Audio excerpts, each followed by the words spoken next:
بسم اللہ الرحمن الرحیم الصلاۃ والسلام علیک یا سیدی یا رسول اللہ وعلی آلک واصحابک یا حبیب اللہ۔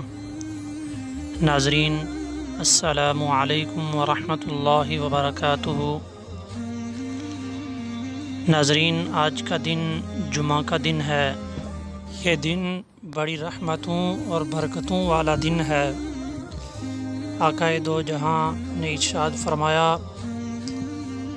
کہ یہ جمعہ کا دن سید الایام ہے، تمام دنوں کا سردار ہے۔ ناظرین، ایک اور حدیث سے مبارکہ ہے، حضور تاجدار کائنات صلی اللہ علیہ وآلہ وسلم نے ارشاد فرمایا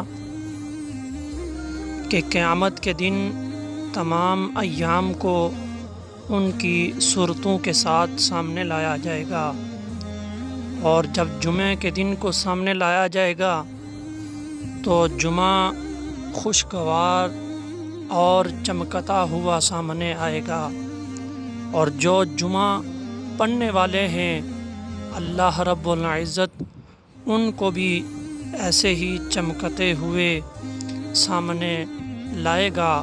حضور نے فرمایا جیسے دلہن سج کر آتی ہے، چمکتی ہوئی آتی ہے، اس طرح انہیں سامنے لایا جائے گا۔ ناظرین، آج کا دن جمعہ کا دن ہے، اس کی بنسبت سے لوگوں کے سامنے ایک وظیفہ لے کر حاضر ہوا ہوں۔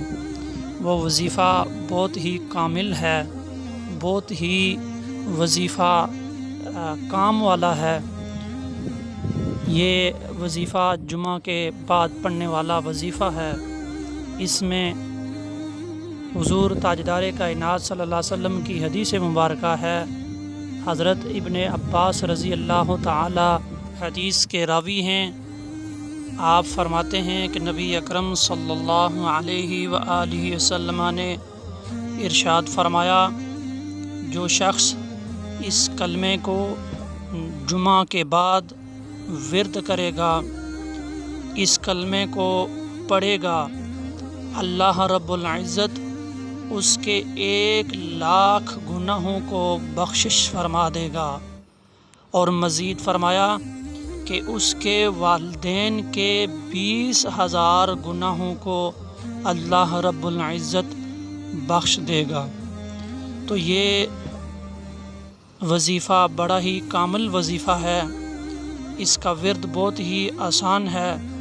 ناظرین، وہ وظیفہ بتانے سے پہلے میں ناظرین سے گزارش کروں گا کہ اس یوٹیوب چینل کو سبسکرائب کریں اور بیل آئیکن پر ضرور کلک کریں تاکہ نئی آنے والی ویڈیو آپ تک پہنچے اور آپ کو ہر نئے آنے والا وظیفہ آپ کی زندگی میں تبدیلی لے کر آئے۔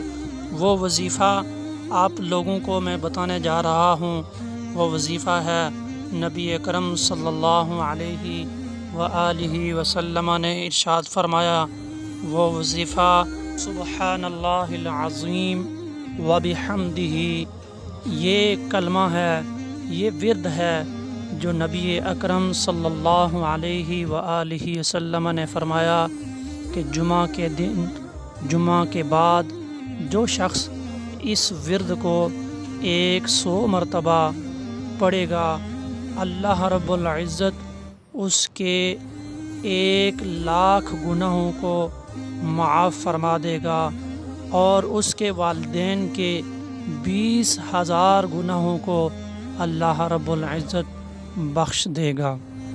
ناظرین محترم، اللہ رب العزت ہم سب کو عمل کرنے کی توفیق و رفیق عطا فرمائے، اور ہماری اور ہمارے والدین کی بخشش اور مغفرت فرمائے۔ اللہ رب العزت اسی طرح ہمیں نیکی کے کاموں میں بڑھ چڑھ کر حصہ لینے کی توفیق و رفیق عطا فرمائے۔ ما علینا الا البلاغ المبین۔